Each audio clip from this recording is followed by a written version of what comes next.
Thanks. Okay. Good. All right. Do you do that every time? Because you haven't recorded a couple times. So did you? Okay. Yeah, I usually see that it has the stop button. That's why I look. Okay.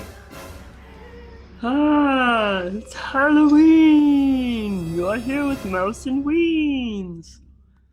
I was doing a big scary face because I look scary on this video. We're on YouTube, everybody. If you'd like to come over to YouTube, please do. Weens. Are we going for it right now? Here. We're here. We're here. Exist? We're doing it. I am Mouse. I'm Joelle. I'm the mom one down in San Diego. And I'm Julianne. I'm Weens. And I'm the single one up in LA in the film business. Hot dog. That's us. And we are here today to talk about Halloween and kids and what to do about this thing that I'm having an issue with, which is horror movies and scary movies. For her kids, not for herself. Right. This is her children. And when do you show them horror movies? And she has a son that's very interested in them right now. Who's 15. Toby's 15. He is a sophomore in high school. And come to think of it, I was a sophomore in high school when I saw my first official scary movie. We talk about this with our guest, but I was of that age. So can I do this real fast? Sure. What are we doing? Am I popping? Pop, pop, pop, pop. No, it's just in the way. All right. So 15 is kind of the age where kids are finding their independence. And he really wants to watch all these things he has already. At his friend's house mostly, right? Yeah. And you think? Yeah, but he also has Netflix on his phone, which we monitor, and to a degree. They check them in at night, right? Mm-hmm. But, you get lax. You don't check them every single night. You don't look at every single page history every single night. So, dude, this parenting thing is hard. I don't know what I'm doing.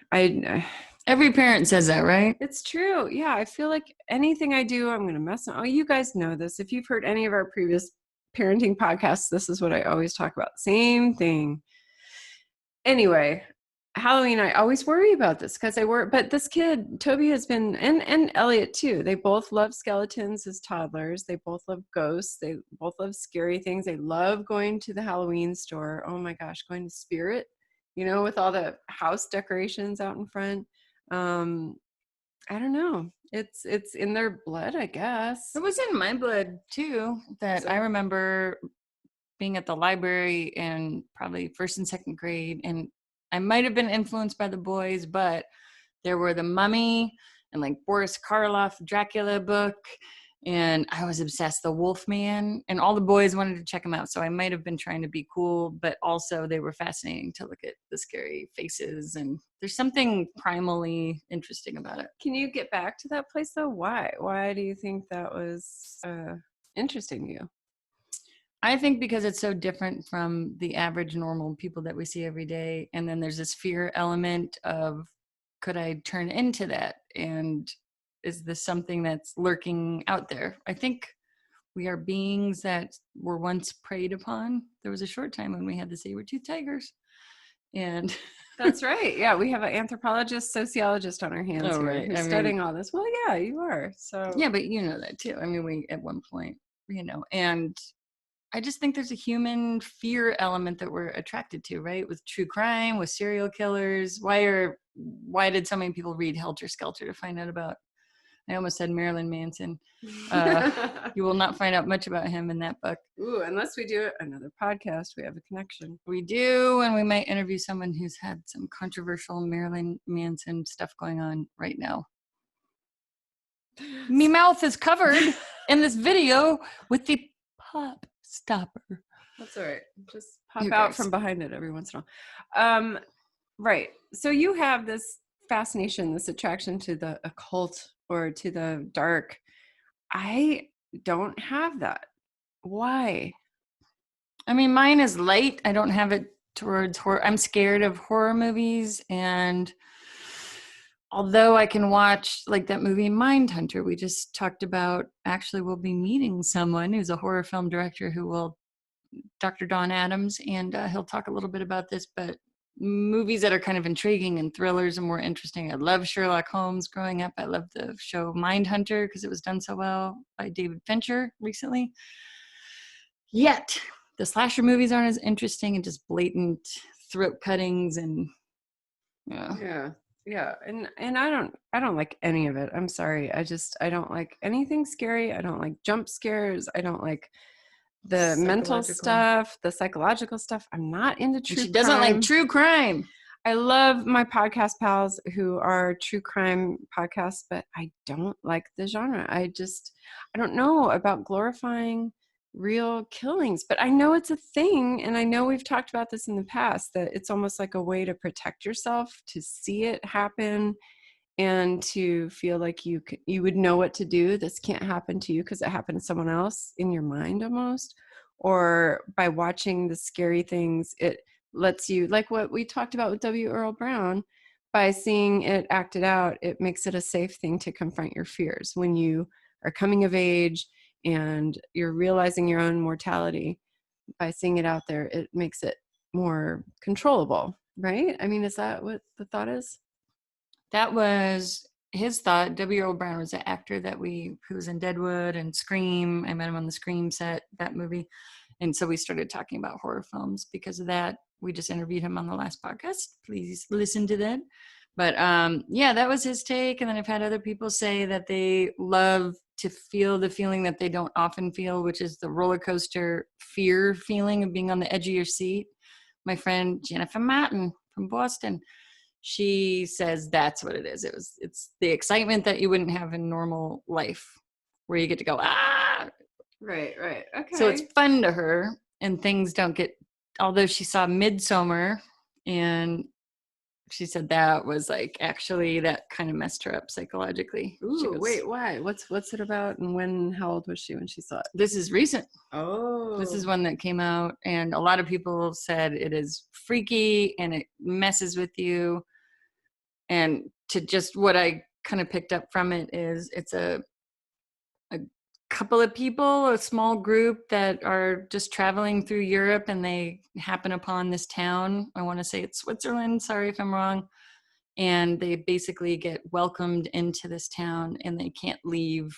And you can look it up further from there. Well, yeah. And so I'm trying to figure out what makes me different or whatever. But I guess I had it a little bit. I liked reading horror books in high school. I read all the Anne Rice books, all the Stephen King books. So I got mine, I guess, from the books. But that felt so far removed because it's just in your mind what's going on versus seeing it played out on screen, maybe. I don't know. I'm trying to understand. And then thinking about my kids. So mine are, did I say this already? 15, 13, and 9. The 15 and 13-year-old are boys. The 9-year-old's a girl. So the boys loved all the scary stuff. But my middle son, the 13-year-old now, was extra jumpy, extra scary, extra sensitive when he was younger, but also extra fascinated. So we would go into these Halloween stores, and I would hold him when he was little, and we'd see, the woo skeleton, and he would jolt. He would be in my arms, and you could feel his little body like in a little electric jolt shaking, when he would see these things, because he was so afraid, worried, just, tuned up to all that. So I wonder. But he also is fascinated by skeletons But fascinated by them. Yeah. Loved Darth Maul. That was his favorite character. Loved I forget what skeleton thing he was into. Anyway, but his brother let him see the It trailer way too young. And so for about 2, 3, 4 weeks, he was coming into my bed almost every night and wanting to climb into bed because he would wake up in the middle of the night worried about it. So I don't know. You're pushing me into this mic. Hello, can everyone hear me? All right, well, you're getting on top of me about the mic stuff, and I can hear when you move or turn. Well, I can hear you when you move or turn. I think in the big picture it'll be fine because I just edited the other one and we did the same thing. It's because she's had a couple of glasses of wine, folks. She's getting loose on the audio. I'm not. All right. You have to talk like this all the way up. Look at the difference, okay? I'm just going to do a little test. Here's where I'm talking like this. This is what podcasters will probably sound like, because they're right here in the center, the circumference. You're hitting the center. I get it. And we're now, in a unique situation all right, where we're sharing a mic and we're right here. And it's the time of COVID. I don't want to breathe right on you. That's not the case because you lick my glass constantly. It's that she's getting lazy, folks. No. I think we'll be fine. Anyway, so this middle kid, I'm worried about him seeing him. He's 13. He's a little more keyed into the scary stuff, but the 15-year-old I think can probably handle it because he's a little more bulletproof. Correct. So then we brought on my buddy and Joelle's buddy. I know him from, we've had him on a couple podcasts just doing like fun little side talks. He's really fascinating. I like him a lot, and he's colorful. Don Adams, and he's directed a bunch of horror movies. He's in, and we didn't really talk about it, but I think he's in a couple horror clubs. And he'll probably get mad at me for saying I don't go to those things, but a couple times I do know he showed up at events where he says there's like a real tight-knit horror club where you see the same people. And so, and he's edited a ton of horror movies. And you guys are right in the middle of Hollywood, although all of it is happening right there, right? I mean, or the majority, or maybe not. I don't know. Where is the horror capital? I mean, everything's in Hollywood, right? I would just say, I mean, I'm sure there's, it's the center of a lot of filmmaking. I don't know if there's any side area that's coming out with a bunch of stuff like that, but yes, we are in an entertainment capital of the world, I think. That's right. All right. So we say his IMDb profile when we talk to him, but let's just list them here nice and clean. His most recent is Dozers, right? He wrote it looks like. Urban Decay, Spec, Jigsaw, Vengeance of the Dead, Shrek, different kind of Shrek, CK Shrek, Bunker of the Blood, and more. Yeah, so Don Adams, IMDb, and we talk about the most current one that is kind of floating around right now is that the guys, Riff Tracks, the guys from Mystery Science Theater, got a hold of one of his horror films. And they did the entire movie where they riff and do the Mystery Science Theater over the top of it. That same vibe. Sans Robot, because that was owned by Comedy Central or whoever put it up before. But it's the same thing and it's hilarious. So watch out. Do you say Sans Robot? I thought it was Sans. I say Sans, but who the fuck knows? I think. Right. Okay. And then look at his editing thing. Guys, just go to IMDb, look up Don Adams. Look at all the movies he edited. Now, being an editor of a horror movie, I would think is you have to have a special brain for that, right? Yeah, because look at all those. You have to get. I think it's like comedy where you would have to hit it exactly right, and otherwise it's cheesy, right? Because you have to do the timing of kills. And they all talk about kills. It's so funny. The horror movie guys are like, "Wow, that was a lame kill." Well, that kill was pretty good. Oh, how many kills are? Oh, really? Yeah. Oh my god. All right, so let's jump in. We're going to hear Don Adams talk a little bit, and we'll come back, I think, here and there and give some commentary in between. And here we go. Don Adams. How are we going to do this to talk about? We need to come back and we'll just go, well, because he doesn't have a whole lot of opinions. Yeah. We'll go, well, looks like we're going to do Poltergeist. Mm-hmm. What was another one? Poltergeist sounded, let's just come out and say that. Okay. Like, well, it looks like we're watching Poltergeist for now. We'll figure out the rest later. Yeah. And he really wanted to see Changelings. Oh, yeah. Okay. Those were the two. What was his original one he liked? Phantasm. So maybe I'll look that one up. That one's right now, but yeah. Okay. You can really pick up those sniffs. Well, this one might be. Oh, no. Don't. Did you? Oh, yeah. That was a hut and silent. It's okay. It'll pass. Come on. I don't know what to wave with. I have nothing to wave. No, it's passing. iPhones do not make good friends. Okay. It's good. Right, it's passed. Right. Jesus Christ. Did you smell it? No. Okay. Well, good. It's passed. Right. You look gorgeous. All right. Okay. Wait. I gotta get my iced tea. Okay. Tishu asked me to sing the national anthem. I gotta be. Uh-oh. Wrigley, go on. Right in front of my Psh, face. psh, psh. Go on. Go on. He's gonna just. Well, Shut can you down the shut the door. door? Because they're going to He's be gonna home come soon. in. But they'll be home soon. I got a low bat. Everyone has a better camera than I do. I need to upgrade the system here, dude. Well, it's the iPhone. That's what you pay the $4,000 for. This is all on a phone. That's what everybody's doing. See, I have an old PC, so. You also have this right in front of my face. I know. That was my request. Yeah. Sorry, here, let's turn it a little. We can slide over. Here, why don't we just do this? Okay. But then I have to go like this. That's fine. Oh, Dawn, see, we're professionals. Can you tell? I have a chair for my non-guests. I should move that. It looks weird. You want to get rid of it? In the Jewish faith, that's called, you set an extra seat for, is it Solomon or Malachi? I forget the guy's name. But It's for Jeff Goldblum. yes. He never shows up. Waiting for Guffman. Hi, who do we have with us today? Who are you? My name is Don Adams. Okay, I'm going to pump you up, Dawn. I'm going to pump you up for a small fee. Can you do that on Zoom? Is that legal? Okay, hold on. I am curious, actually, how did you guys meet?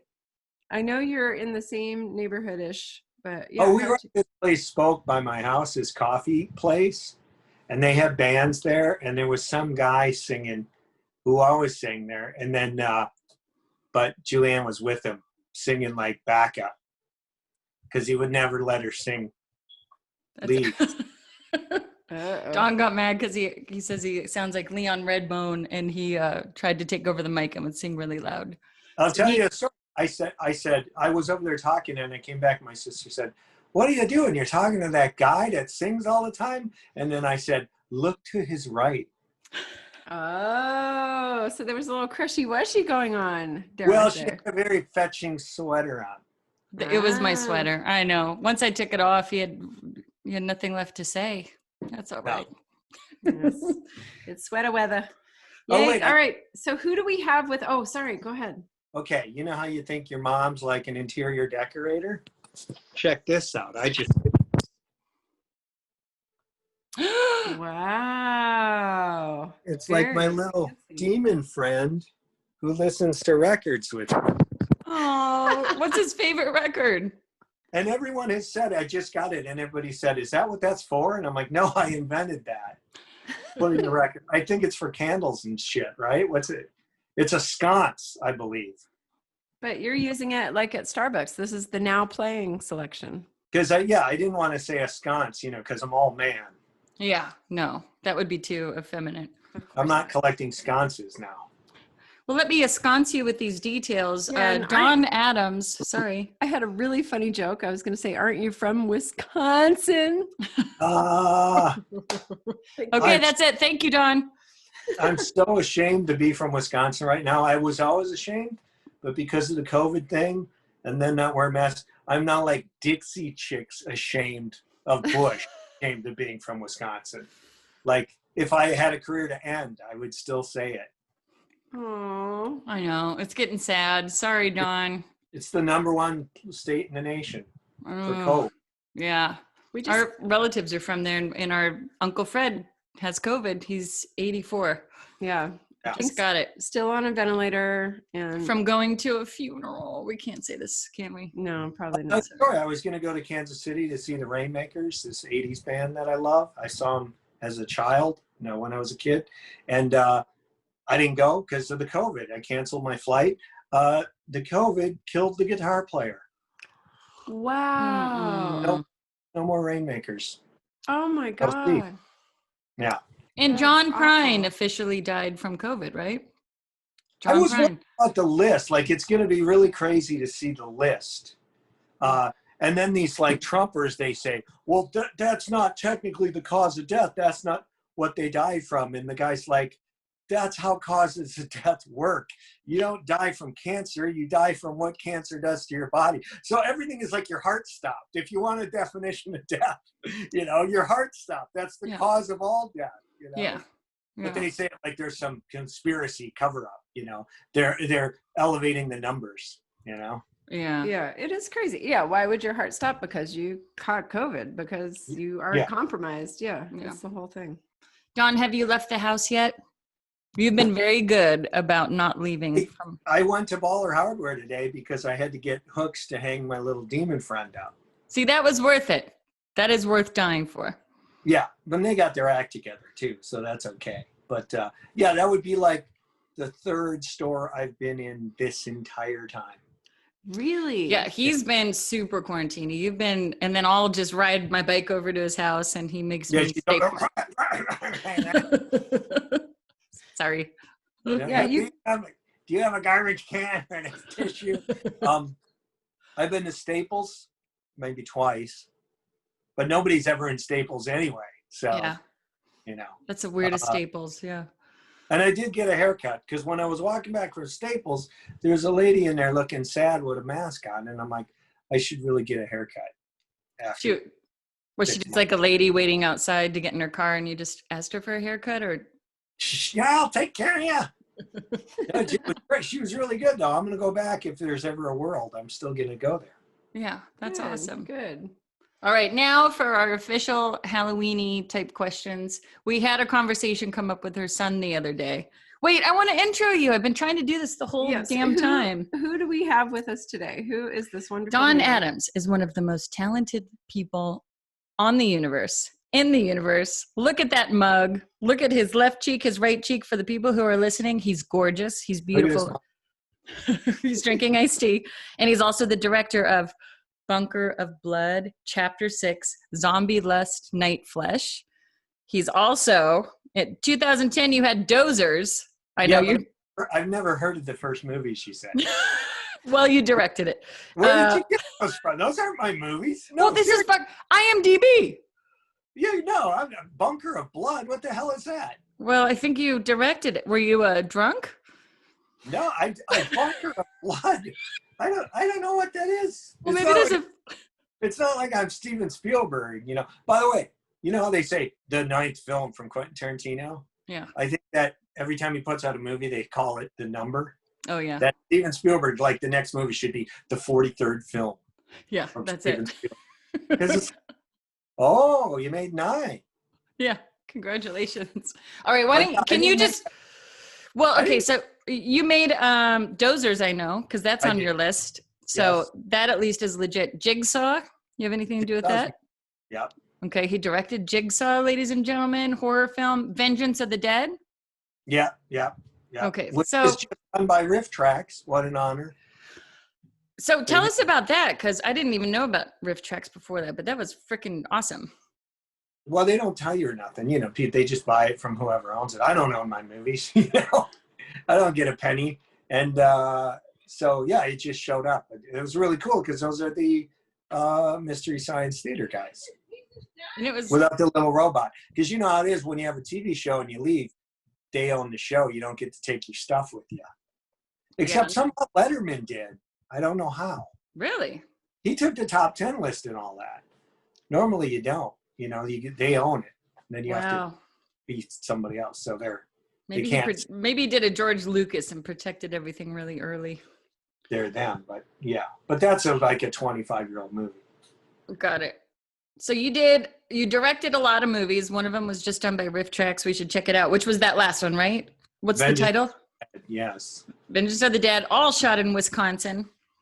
And you're an editor, and you're an amazing human, and you're a video file, and a movie file, and a music file. And who are a couple of your favorite artists of all time? Kiss. I'm going to guess one. Kiss is, that's an easy call. I'm from the 70s. John Prine? Sure. I mean, Pink Floyd's my 3 favorite things in the universe. Let's say 4. My 4 favorite 3 things in the universe would be Star Trek, the actual original series, Pink Floyd, and Phantasm, the horror movie.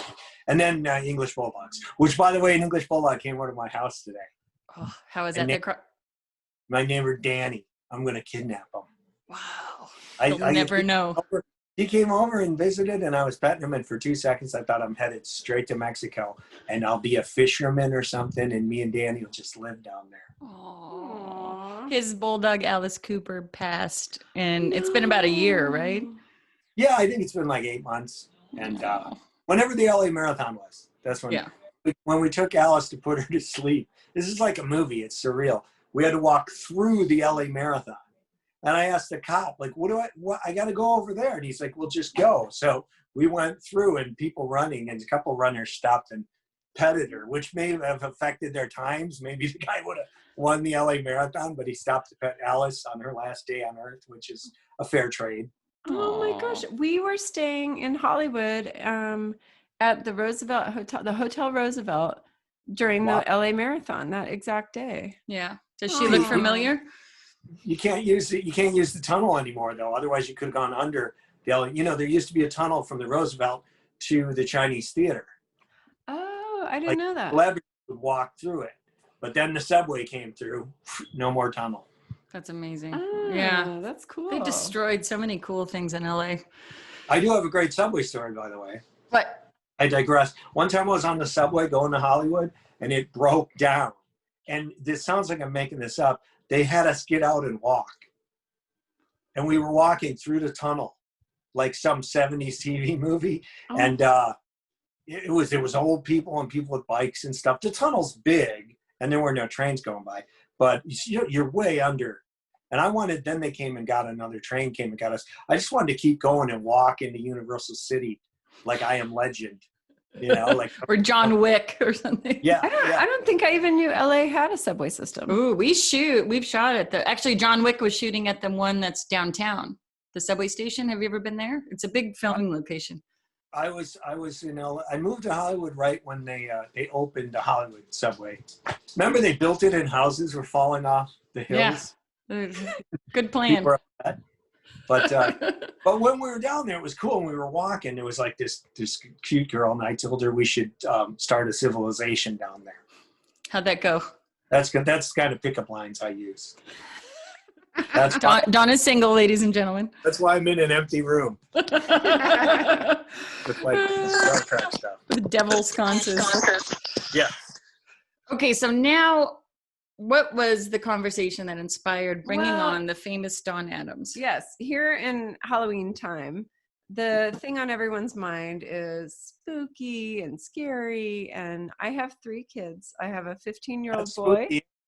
Yes. And stinky. How they got here is even spookier. 15-year-old boy, 14-year-old boy, 9-year-old girl. And the boys are interested in horror movies. And much to my chagrin, I found out that they've already seen a couple without telling me. Like a lot. Well, I don't know how many. Yeah, they're not being forthcoming about it. But, and then Julianne's going, well, what's the big problem? And I'm saying, I don't know how this is going to psychologically affect them, because I was super scared of all this stuff. And I didn't see my first horror movie until I was 16. And I mean, it just stuck with me. And that Frankenstein, that was a frightening. No. Yeah, right. I know that old folks. We were very insulated too from horror from your lover Joyce Carter, our mother. Dawn's in love with our mom, by the way. We just have to. Oh, that woman. Do an episode about me talking about her. Oh God, you're like all my high school buddies. It's creepy. It's our mom, dude. Have there been, God forbid, any accidents around the farm? No. Is your mom single yet again? Just keep me posted if there's any collapsing barns or twisters or Oh my God. He's serious. I love it. So anyway, so that was my idea, was to get you on because you are a expert in the horror genre. And what are your thoughts about, well, how old were you when you saw your first horror movie? 2. I'm doing this Zoom thing. Oh yeah, you got pizza? Where's the stepping stool at? I think it's by the shelf. I hear a young voice. You are very well equipped to answer this question. That's his nephew, Ethan. Oh. Yeah, actually, and this is it plays into this topic because I'm a little disappointed that he's not really into horror movies. Aha. Because you tried to get him in. He went to Phantasm when he was super young, right? That's your favorite, or what was the first? Well, I mean, I think the root of this question is like all kids are. I mean, I didn't know your kids were like 15 and 14. I think at that point you should be happy they're not out jacking cars, right? I suppose. Shooting people in the face, right? I mean, and you're worried about them watching like Friday the 13th. Really? Well, tell me, because I guess I live in a bubble. I didn't know I did, but yeah, tell me. I didn't like horror until like middle school, I would say. But I grew up right when all those things hit, like Star Wars and stuff. So there was all kinds of other stuff going on. There still is now. I mean, but also the 80s, as you guys know, right? That was the best era of horror movies. Well, like, Texas Chainsaw was 70s, right? What about John Carpenter Halloween? And yeah, that was like, well, he was like 70s and 80s, but all that whole era from like early 70s to mid 80s was just gold, like movie after movie. It was great. So why was that? What was the scene back then? I mean, I know we were younger, but stuff just makes money. But no, it was all over the place, right? Because there was all kinds of I remember like there used to be not just Stephen King, but you used to go in the bookstore and there was just horror everywhere, and then it retreated, and then the horror section just became like a spice rack overstuffed with Stephen King and nothing else. yeah. But it used to be like, it used to be all over the place. Like there was nothing but Satan on TV in the 70s, God bless him. And then I always wondered about this, like him and God kind of went away, like John Travolta for a while. And then they both did come back, like in the 21st century. And now there's like exorcism movies again and positive bullshit. Mm-hmm.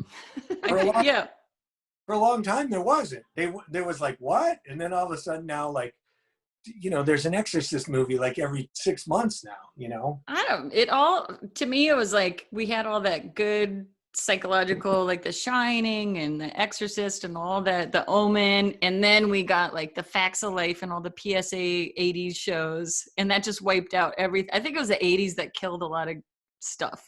That was the best though, like, because All in the Family could do that. Like All in the Family would be like serious and funny, but they had the greatest cast, right? And then other shows tried to do it, so like Fresh Prince, like somebody brings a gun to school and then like Will Smith suddenly has to act.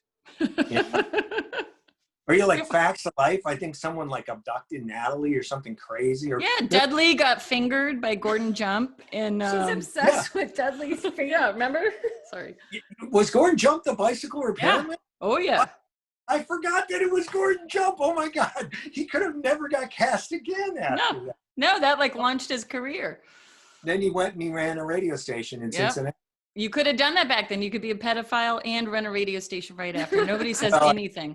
I think that's still, you can still be a pedophile and do anything in this country. Yeah, it's a bad. Oh my God. She's like, all right, wait. Joelle's getting mad. No, I'm just thinking back to you're saying 70s and 80s. And I remember I'm taking back my statement that I saw my first movie at 16. I actually saw over at Dawn A. Strike's house. I saw another Dawn, a girl, Salem's Lot. And that messed with my brain. I could barely go to my own grandfather's funeral. I was pretty sure he was going to sit up in the coffin. There was a little boy that sat up in the coffin. No, Grandpa did not. Grandpa Al was down. But then I saw Children of the Corn and it messed me up. But tell me about your experience watching movies. Why do you like them? Salem's Lot is a great first example though, because that movie made the whole country pee its pants at once. Like that movie's still scary. The floating kid scratching on the window. Yeah. She used to sleepwalk and come in my room and scratch on the wall and not remember it. Oh. I'm single. That's not a red flag. No. Now, do you think that horror movies are well? I want to hear your story. Let's hear what you saw first and how it went. I watch a lot of TV, growing up. I'm trying to think. I was at a weird time. Well, so but as a kid, I was like pre-VCR, so I would read about horror movies, And then the VCR came. And then for like 2 years straight, you got to see every movie you had ever heard about in your life. It was awesome. You know, like every day there'd be just one after another. And, but we were always movie people. We always watched movies incessantly and still do. Like my whole family. I'm the only one who ever, you know, tried to do it for some form of employment. And you're doing it. You've done it for years. Yeah. Did you get influenced by like Roger Corman and that? Because we were just talking about that, and she hadn't heard of Roger Corman, and we just looked it up and how many careers that launched. Yeah. And did you ever think to get into that, or was it already kind of fizzled out by the time you got to LA? No, he was still around. I just went to the other one. I went to the Full Moon to Charlie Band, who did not launch that many careers, but those two were kind of those, and then kind of Trauma. Those three were like. So Trauma did Toxic Avengers. What did Full Moon do? Full Moon did like Puppet Master and lots of little creatures stabbing people in the ankles. Got it. So trolls and all that shit. The Leprechaun. I guess they picked up Reanimator and finished it. So I guess Reanimator would be their biggest claim to fame. But I saw Fright Night 2 as one of your credits. Yeah, I edited Fright Night 2, which was my last cool job before I kind of, you know, that got me into the Editors Guild, and then I went right back out. You know, you always, you know how it is. You got to make the next quarter. You got to have enough hours to stay in there. So you really, like, I got my pension thing this week, and it's like, you don't have a pension because, you know, you need to have so many hours to keep all your benefit. It's like being an actor. Yeah, it's hard. And especially I think in the horror world, because there's so much of an independent market. So it's not that you're always going to get a big. Most of the stuff I edited, like the budget Fright Night 2, which would not even be what people would consider a big movie, probably be like 3 million or what, that's the number they say. That would probably be the cumulative budget of every movie I edited up to that point. Yeah. And I edited, you know, like 42 movies. Crazy. So, you know, a lot of movies. And then after that, I kind of got on a little roll where I was doing like sequels with anything with a number after it. Yeah, that's good. But I always said, if you get me as an editor, like you've screwed up your franchise. Stop. So why Phantasm? Oh my God, I'm saying it wrong too. I'm thinking Fantasia, Phantasm, and Phantom of Paradise. Yes. Yeah, all of those movies are great.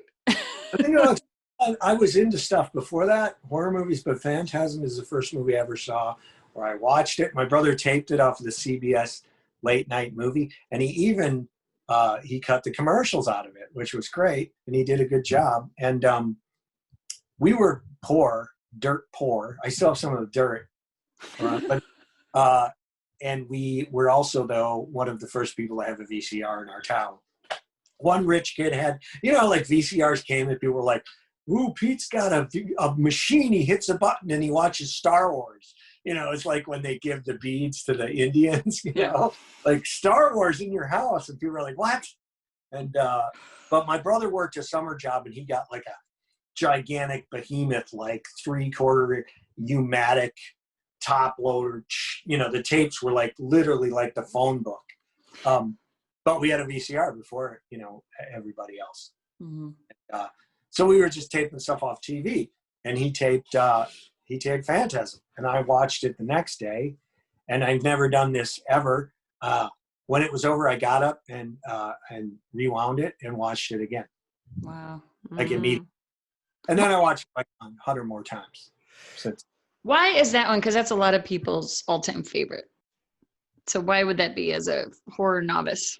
It's just so different. It's like the Angus Scrimm, the tall man, the villain in it, described it as the Wizard of Oz of horror movies, which is a great description because it's unique, because it's like funny, but it just has like one idea after another. Like it has more ideas than like 10 normal movies, you know? Mm.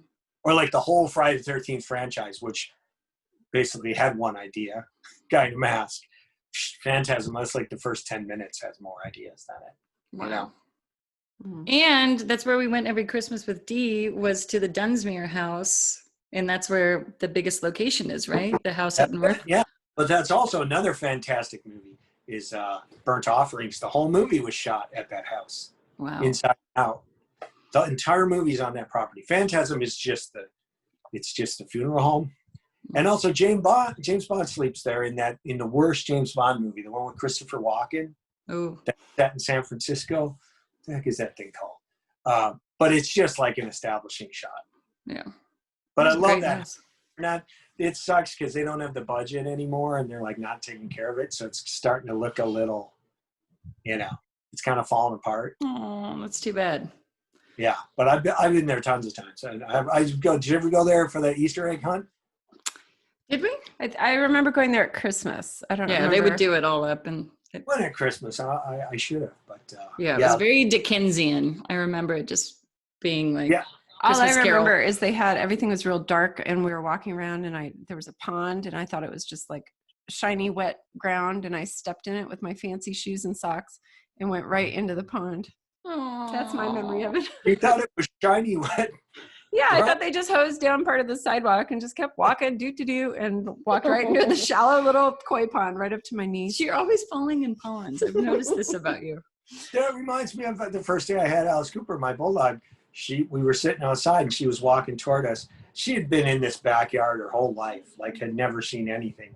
So she's walking toward me and walking toward the pool. And we're like, oh no, she's not going to. She walks into the pool, doesn't know that a pool, much like yourself, is a different surface than the rest of the planet. And she just plumped. There was no attempt to swim. It was just a lead bulldog. That's me. I'm Alice Cooper, the lead bulldog. But I dove there with my clothes on and I caught her before she hit bottom. Aww, that's a good daddy. She had short little legs. That was hard to swim. Yeah, there was no swimming. Yeah, so that was day one. It's a responsibility. Talk about having your kids and deciding whether they can watch Driller Killer. At least they know what a pool is. Yeah. So tell me, do I have any foot to stand on here? Should I worry about them watching any of this stuff? Or is it completely, they can dissociate, it's all pretend, and they're going to be just fine? Oh, do you mean I was going to say, are they going to grow up to shoot the president? I'm going to have 9 more kids. But, I think I have to think about them being younger because that seems very old to me. But I guess it's not, because it's just like everything else. There's kids who can handle stuff when they're young and kids who can't. So, and you can usually tell, But the thing about horror movies too is it's like, if they're into it, well, that means they're into it. So if you don't have to worry about it, my nephew just watches Lord of the Rings over and over and over and over, Mm-hmm.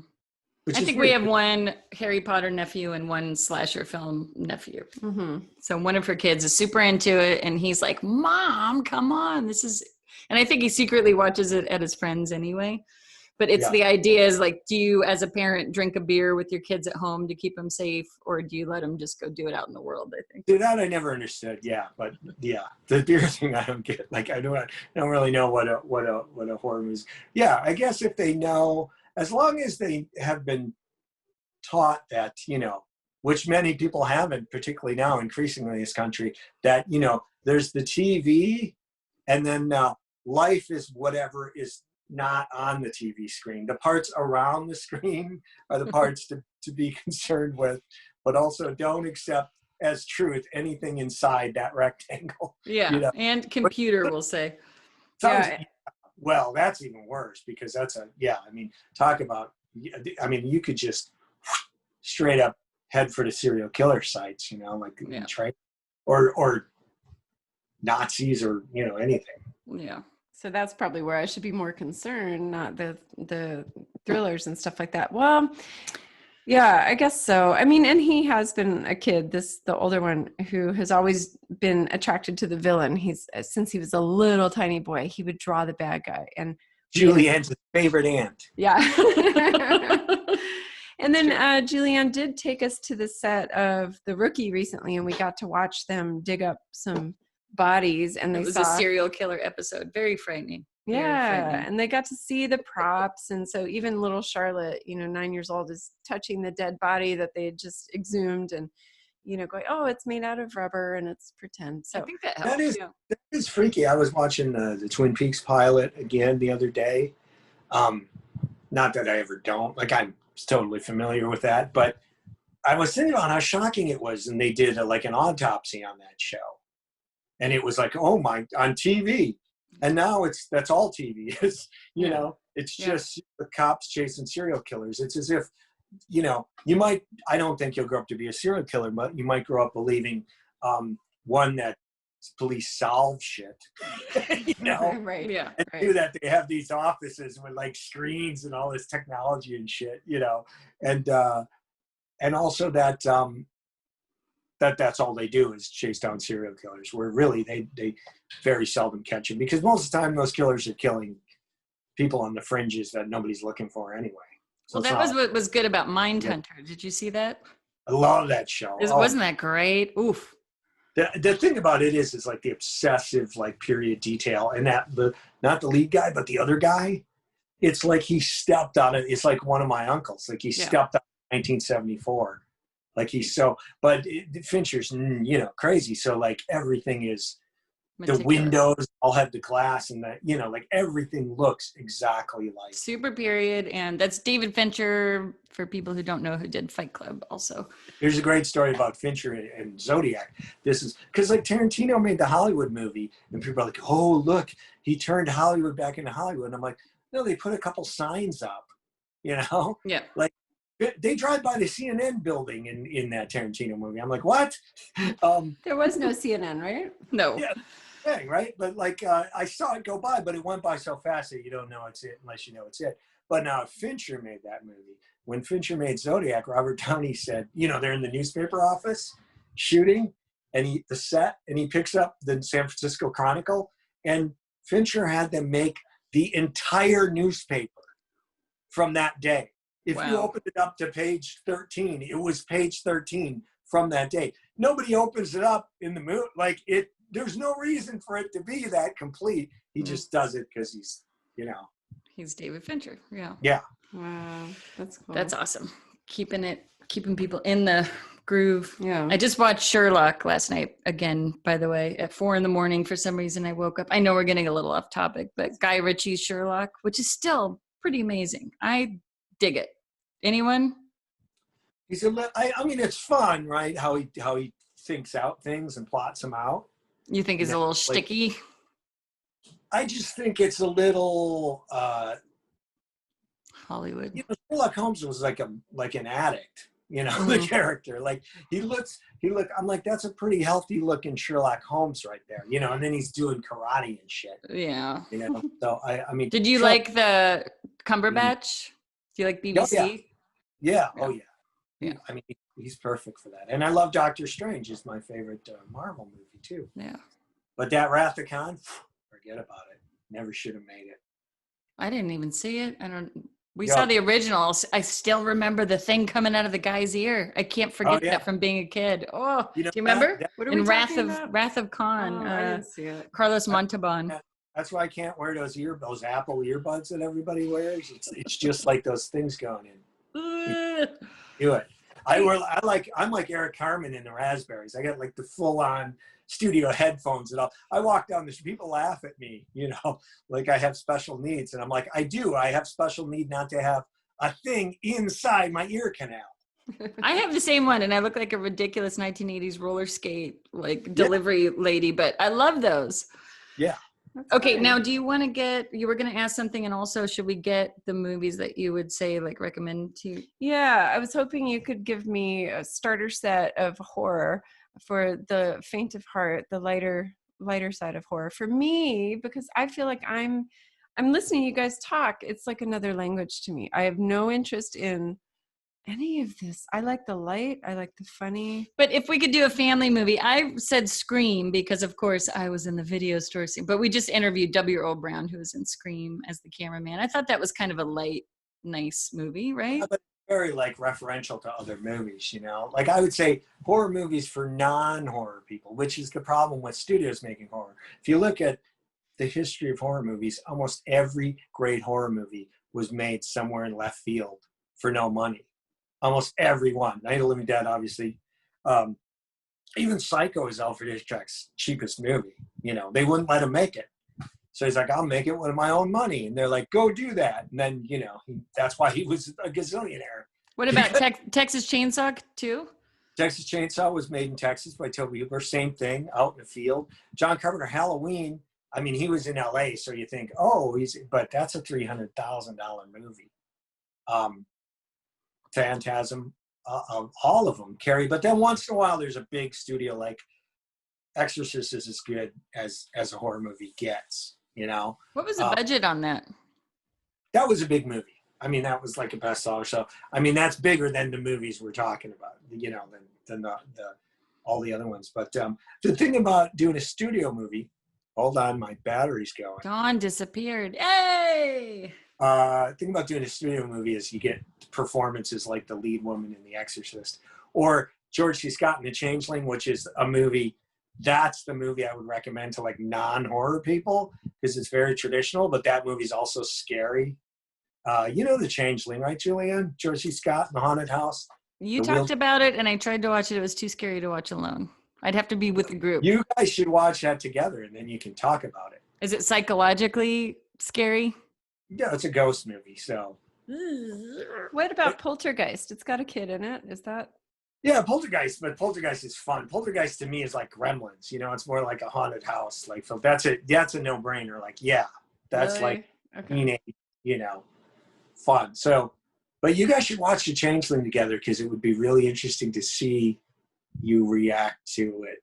You know, because it does work. It's very traditional. You've talked about that a lot as loving that one, and what makes you love it so much. I have a shirt somewhere. It's a straight up traditional ghost story. It's supposed to be a true story too.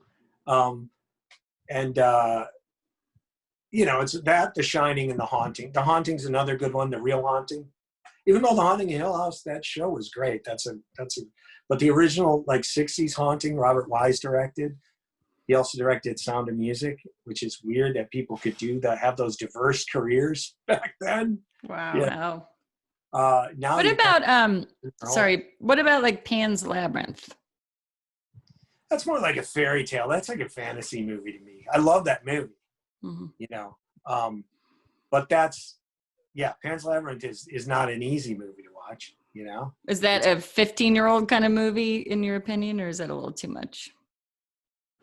It depends upon the 15-year-old, but yeah, I would say it is. It's okay. It's pretty brutal in places though, but it's brutal because of the war. So like, you know, like it's like my sister doesn't like war movies, and I'm like, well, not like in war, not like in war movies. You would think would be two different things. You know? Yeah. Her review of Full Metal Jacket that was a great movie, and I never want to see it again.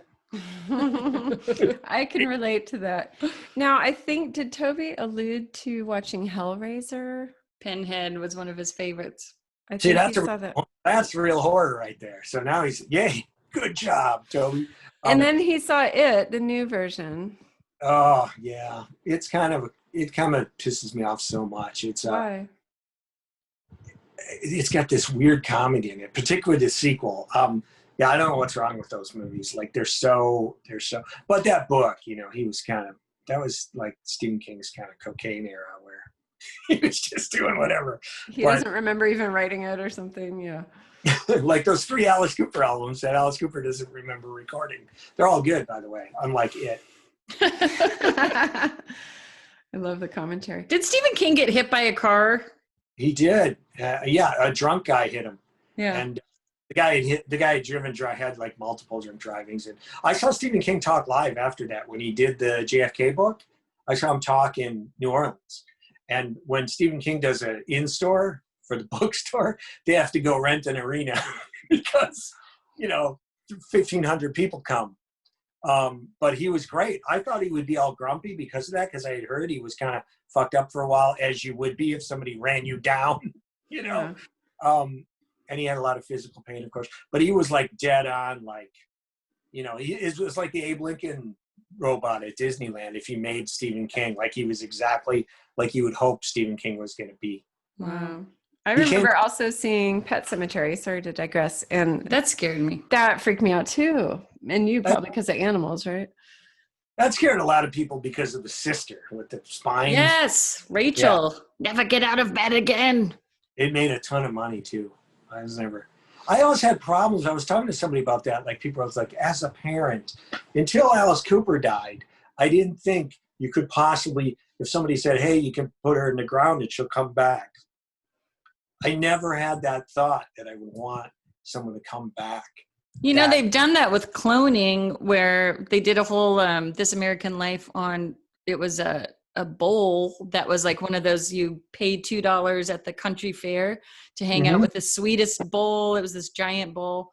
And so they cloned it and it was a mad, crazy, like kicked and almost killed the owner. And it was supposed to be that. Yeah. It's not like Alice, that's what Pet Cemetery is. Alice isn't going to come back.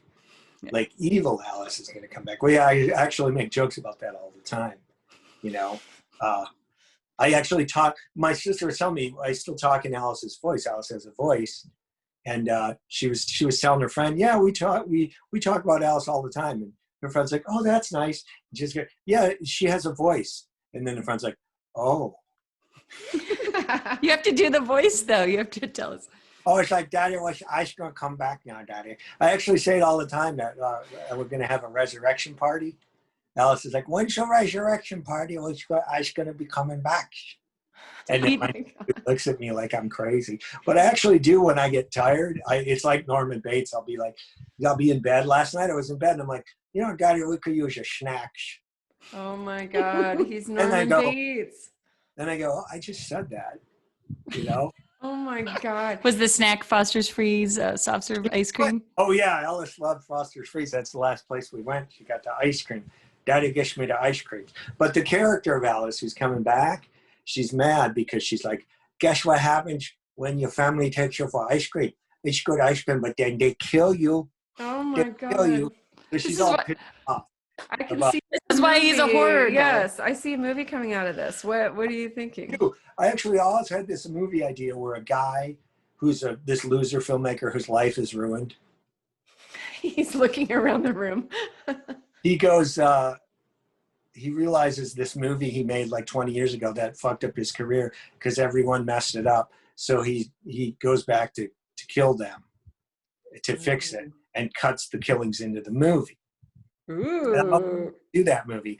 And now his dog comes back, like Son of Sam, and talks to him. But the cool thing about it is he talks in the voice before she comes back. Then when the dog comes back, she talks in the voice. Because obviously she didn't talk in the voice. So I like it. This is probably more about me.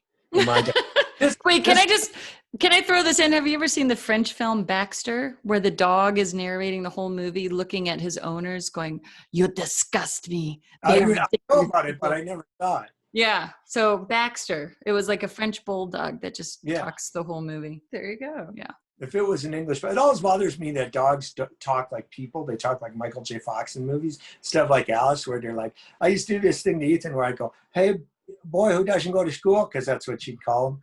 And he'd go, yeah. And she'd go, do you ever get the farts? Because she's a dog, so she don't have a lot going on, but she's trying to make conversation. So as a touchstone, she asked him if he ever gets the farts, because that's what a bulldog knows. Sure. Yeah. How'd that conversation go? Does he? I think he just looked at me like, why are you talking in a voice? Yes. This could be a reaction. Yeah. I recognize this.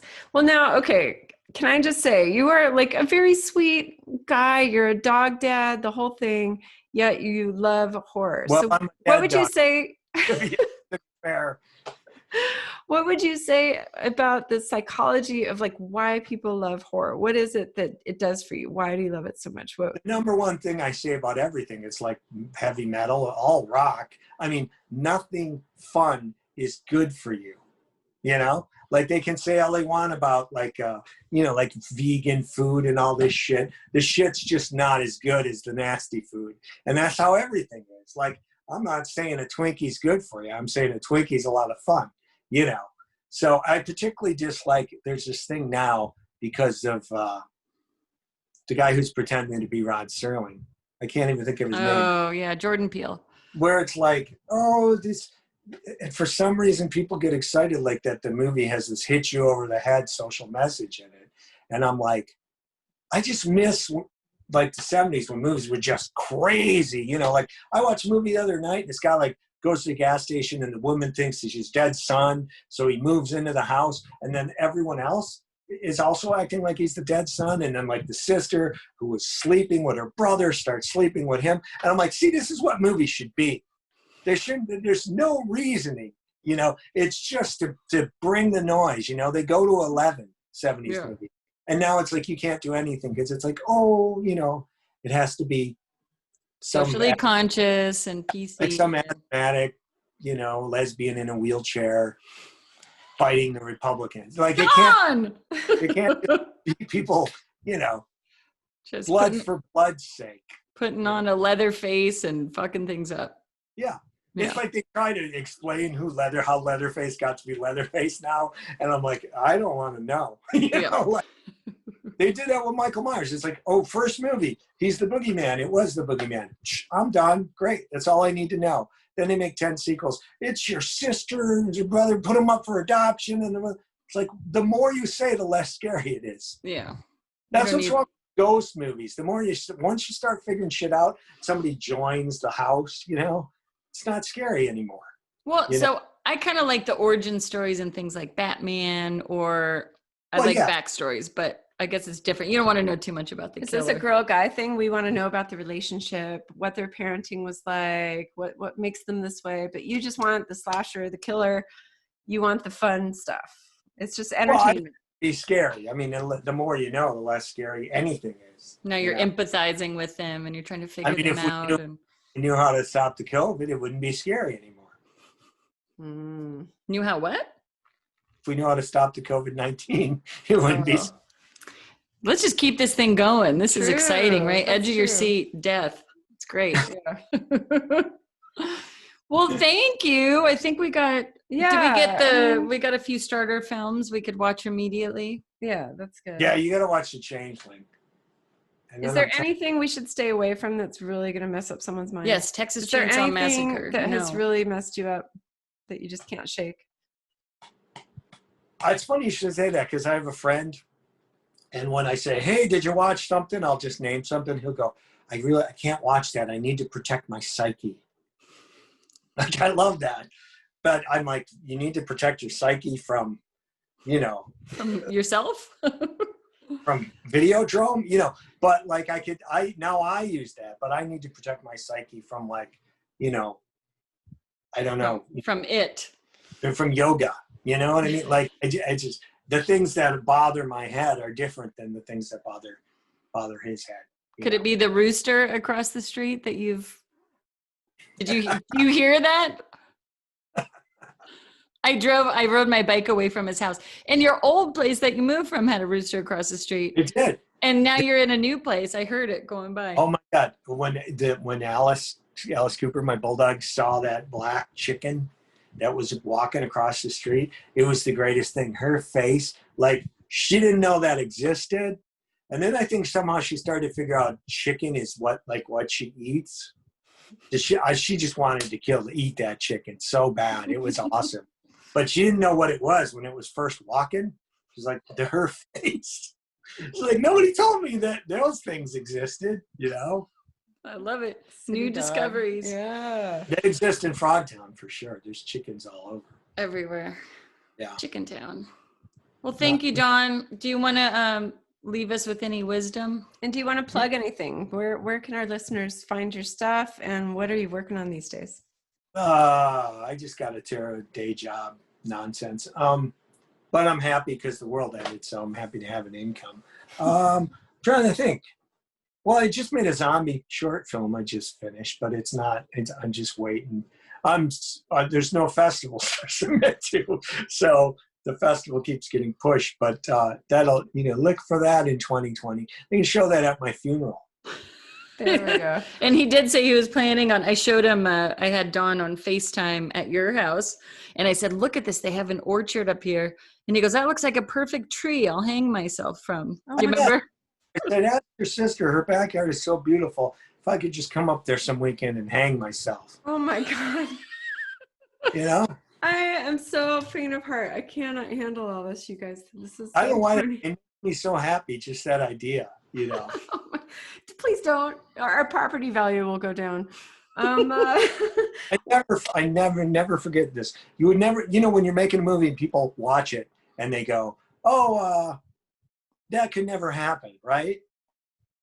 Like, for instance, I have a movie where this college course, the guy takes the class to a bar and has class in a bar. And people are like, that could never happen. And, you know, then my friend called me from the bar where they were doing that, said, aha, like, so you're just dealing with what people think, you know, happens in a movie. But I had a great example of that based on what you just said. But somebody called me right when I was thinking. Oh, hanging from a tree. Yes, it was property something, value. property value. It was something about that, but now it's gone because somebody called me. I thought it was, you know, people looking for money. The usual. The collectors come in. Yes. All right, so we should find you on, we can see you on IMDb. Do you do social media stuff? That's all I do. Oh, yeah. Okay. I used to put up bulldog pictures and now I just put up vinyl, you know. But you've got some good vinyl. Porter That's right. Wagner. Yeah. Big music fan. I bought the little washing machine where you give the vinyl the bath. It's very satisfying. Wow. You're not going to believe it. It hooks to the vacuum cleaner. And then you put the stuff on it and then you turn the vacuum on and spin it around and it sucks all the dirt off of it. Wow, that is cool. Some of the old stuff like the Porter Wagner and stuff that's been sitting around for 50 years, you got to do it like 2 or 3 times, you know? That's to cool. To get it clean. But it's... Do you like talking shop with other record people or does it kind of exhaust you? Do you just I like it way more than movie people. Movie people, really? You know, like anyone who asks you to read their script, no one who's any good has ever asked anybody to read a script in their life. Hey, I asked you to read my Garden Girl script, did I? No, I don't think I did. Did I? You did. Well, that was okay because it's not like related. That like, was a play. Yeah. Well, I mean, it's not. And it was like, short. It's not like a horror thing, you know. Yeah. But yeah, that was. But yeah, I like talking to record guys, you know, because they're crazy. Mm-hmm. That's one of the only reasons I stay on Facebook is to talk about records with people. Yeah. I mean, it is the most depressing place on the planet. You know, it's such a wasteland of. But you got to like pimp your show, so you got to be on it, you know.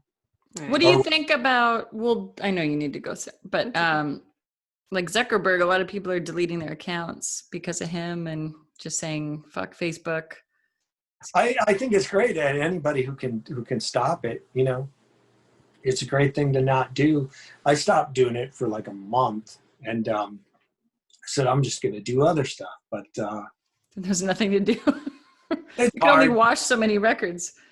Well, no, I've only watched like 100. I got like 1,100 to go, so it's an ongoing project.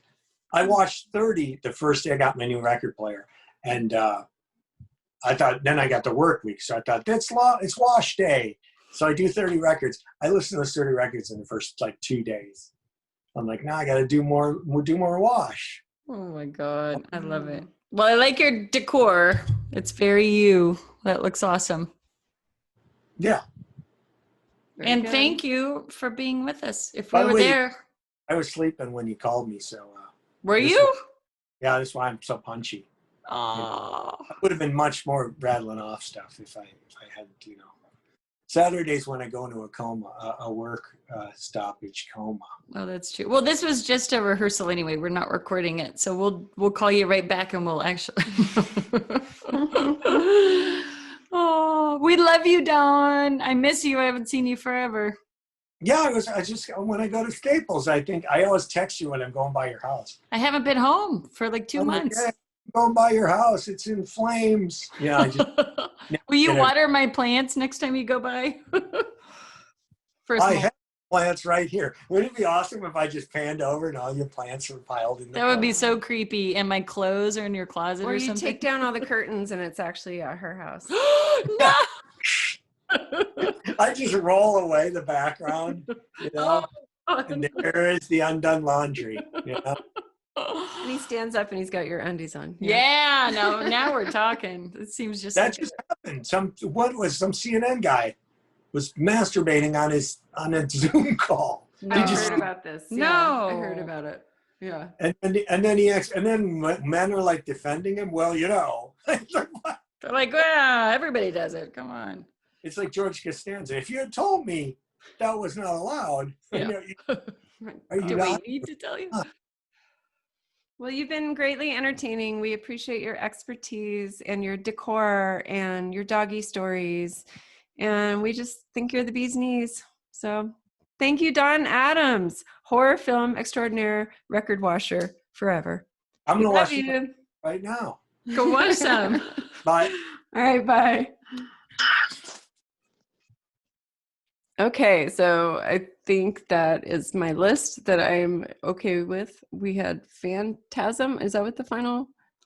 I think that might be a little bit too intense. It sounded like Poltergeist would be a first choice, no brainer, good for the kids, which I agree with. We could watch that tonight. Oh my God, Come on. No, You're not ready? I'm not ready. I'm not ready. We just got done with Haunted House. I thought that was pretty rough. Haunted House with Eddie Murphy? Yes. Are you kidding? It was scary when all the monsters were coming out of the muck for Charlotte in the crypt.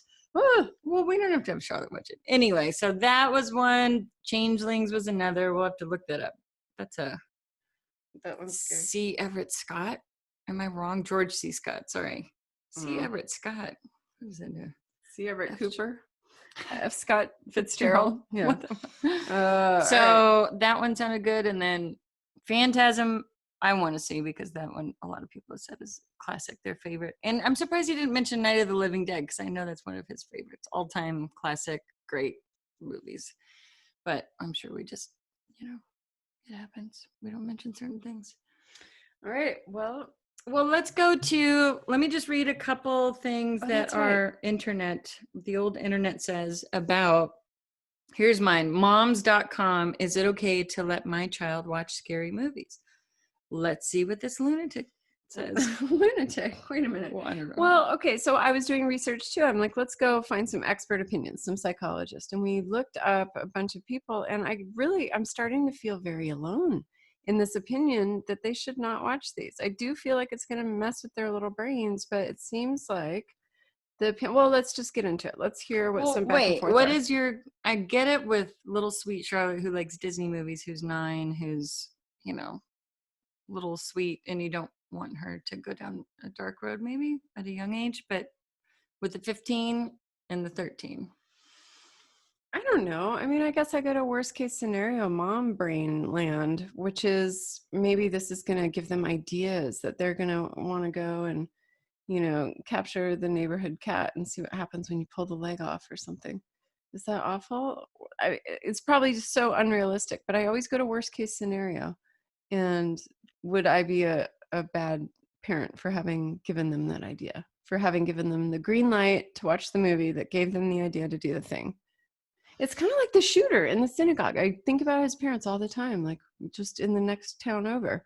What are they thinking? Like, what do we do wrong? Why did our kid turn into this? Like, what could we have done differently? But do you really think it would be because he watched a horror movie that he did that? I don't know. I would say that it would be more likely that there wasn't like communication about something deeper or some pent-up aggression or being bullied at school. I don't know with his case, but that was a lot of the...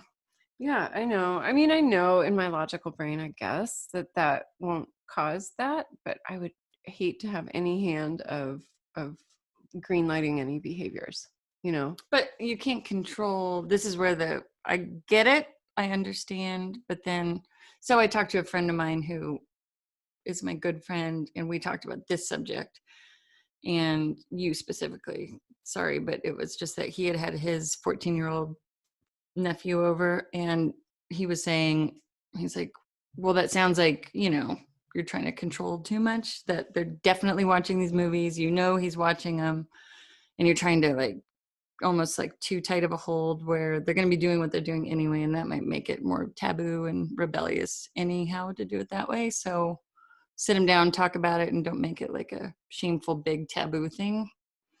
I know. I know they're going to find all this stuff. They're going to do all this stuff. I guess I just don't want to serve it up on a silver platter and be like, great, let's all sit down and watch this person get murdered a million different ways. And all the older, like, you don't know nowadays. I mean, I get it with the older horror movies that, like, you know, the old Stephen King stuff, like Carrie or whatever. But nowadays, I think like sex gets mixed into it too, and gender stereotyping stuff. I don't want it to be, I don't know. It just feels like it could go so deep, you know? Do you understand that? Like, Why gender stereotype? What does that mean? meaning like women are always the victims, right? It's always the sweet little girls going on the date. Is it going to bring up boys to be like, I don't know. These are But all the my... thing is, you talk about it, right? You have these conversations and you sit down and treat them more like adults, right? And you sit and have the conversation about, okay, well, this was dated and we don't treat people like that. And this was an old interpretation. And oftentimes they're stupid and it's written in a base way, and slasher films are kind of dumb. And then you could talk about the movie making aspect of it and make it less reality that way and more like this is a story and not real life. Yeah. No, I know. It makes logical sense. But I guess my knee-jerk reaction is just to be like, no, not going to watch it. There's so much else out there. Let's watch that instead. And so I'm just staying away from it. It just feels like so much work, you know? Like there's so many potential ways it could go wrong. Well, okay, so in the case of me growing up in our house, we had a nice little insulated bubble, I think, but then the second I was out, I wanted to explore all of that anyway at other people's houses. And just, I knew that I couldn't talk to mom or dad or any of them about it. So it was never going to be discussed, but I was still going to do it. So I don't know. Yeah. So Well, now that's why we're having this talk. I don't want to be totally bubbled up forever. I know I need to loosen up. I just don't know how. I don't know where the line is too. So let's find out. We heard our starter movies. I do want to hear what the experts have to say too, because this is just you and I talking, not saying you don't know. You actually do. You have a great sense of this because you were a kid who would kind of go more to that side of things, and I didn't have that in me necessarily. But we both did. I think that you did too. You went and watched Exorcist. Only because it was like a group of friends doing it, and I was always hiding behind a pillow and my hands over my eyes and peeking through one little crack, and my eyes were squeezed shut for most of the stuff. I do not like anything scary. Just never have, never will. I don't know. Books are different. Books feel like, but nowadays, I don't know if I could even do that because now it messes with my subconscious. Now I wake up in the middle of the night, every night as it is, with how many murders and plane crashes and monsters every single night, dude. At like 2, 3, 4 in the morning, I wake up with some sort of death. I in think my there brain. maybe are people that don't take it. I go subconscious too, so I realize, like, especially during the pandemic when I really got to analyze everything, that I couldn't watch. Like Mindhunter, I was able to watch when I was working, when life was real busy. It was like, but now I couldn't when, I don't know. It does something to the brain. It does. It gets in my brain. I start locking my doors and windows, and it does get in there. So yeah. But maybe some people it doesn't. To my other friends who are more bulletproof and these are just fun to them, it doesn't. Yeah, I know. I need to get there. All right. So I am looking at Dr. Ann Jacobs, who kind of breaks it down by ages, which is good. So for preschoolers, obviously, not to watch a whole lot of movies. They need, just physical comfort, distraction when faced with a scary scene. So, we can't even tell them this isn't real. They don't even understand that. So just avoid it altogether for preschoolers. Anything scary, I guess. School age children, she breaks it down into, they have a little more logic. They can start to see some scary stuff, probably like Wizard of Oz, right? The flying monkeys, we all were scared of that. But to explain to them how unlikely a scary event would actually happen to them. So they have a little more logic. Then she gets into teenagers. this is when people are starting to say teens can actually handle more than you think they can. This is when I started to feel like maybe I'm the crazy one. But to watch them with them and encourage analyzation and question, and but then talk about the messages that might be behind them all, you know. So what did you find out? That was just, I like that. I agree much more with the sitting down and talking to them like they're more mature adults. okay. Anyway, Yeah. doesn't matter what I think. Let's move on. It All does right. matter what you think. Of course it matters what you think. All right. Well, still, okay, now Whit Honia is an author and father of 2 boys. He wrote why he thinks it's important for kids to see scary movies. As a parent, I appreciate the opportunity to address such topics in a manufactured and clearly fictionalized environment. Kids need to know what fear feels like, even for a safe, small moment. And I would much rather they first recognize it while holding my hand in a quiet theater or living room than someplace lonely and lacking in comparisons, contrast, and overpriced popcorn. Experience with fear now will only serve better when they face the real thing. It is one more layer in the protections that we give them, and there's nothing scary about that. So to watch with them, be there with them, hold their hand. They feel comfortable, they feel safe. Okay. I like that. Yeah. So So does he give any reasons like why not to? This is what I want to. I want to find an ally, but I don't know if I have any. yeah, here's an ally. Okay. Kate Oliver, a licensed clinical social worker, suggests, we don't know who she is, but that there are some ways for parents to decide if their child is ready to watch scary movies. She tells parents to assess whether their child acts younger or older than their actual age. If they act younger, it may be better to let the child wait before watching anything too scary. She also suggests that if your child scares easily, it may be best to hold off on the horror movies because you can't unwatch the movie. This is the thing. I got messed up watching certain movies. You know, you had Jaws when you were little, and that messed you up. But I was like 5. we were accidentally watching that. Although I don't know, Dad let us watch it. He was there with us.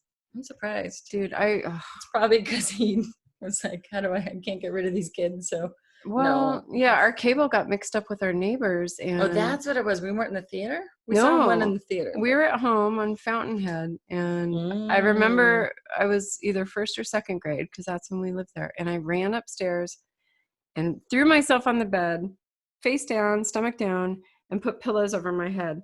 And, you know, just couldn't handle it. And I think you stayed and watched the whole thing, maybe with Dad. Probably drooling like the Clockwork Orange. But also, my parents, I remember they were watching The Elephant Man, and they said, "You can't come down here. You have to stay up. This is too scary." So what do? Of course, I creeped down when they start watching it, and I sat on the top of the stairs and watched the whole movie. And it got to the part where the Elephant Man shows his face.